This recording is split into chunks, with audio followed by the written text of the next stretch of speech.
Le football et les règles, voilà un thème rarement évoqué sur des réunions publiques dans un cadre footballistique, du moins un sujet qui est parfois, on le disait, encore tabou et qui pourtant fait partie intégrante de la pratique du sport féminin et de la gestion d'une équipe féminine.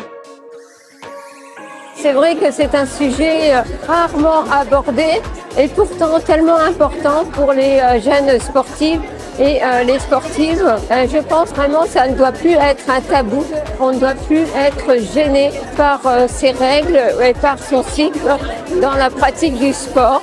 Ce qui est important, c'est de enlever ce côté tabou, décomplexer les choses de telle façon à ce que l'entraîneur, qu'il soit homme ou femme, puisse en parler naturellement, et comme on pourrait avoir une gêne donc à la cheville ou une blessure musculaire, et ça n'empêche pas de rester performante. L'idée, c'était d'avoir un retour aussi un peu plus terrain pour apporter un complément.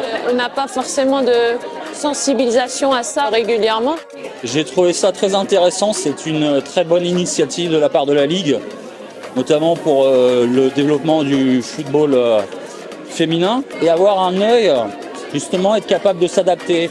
Je sais que telle joueuse ce soir, elle a ses menstruations, donc peut-être qu'elle, ça sera un petit peu plus dur. Donc je ne vais pas lui demander la même charge de travail qu'une joueuse qui est à 100% en fait.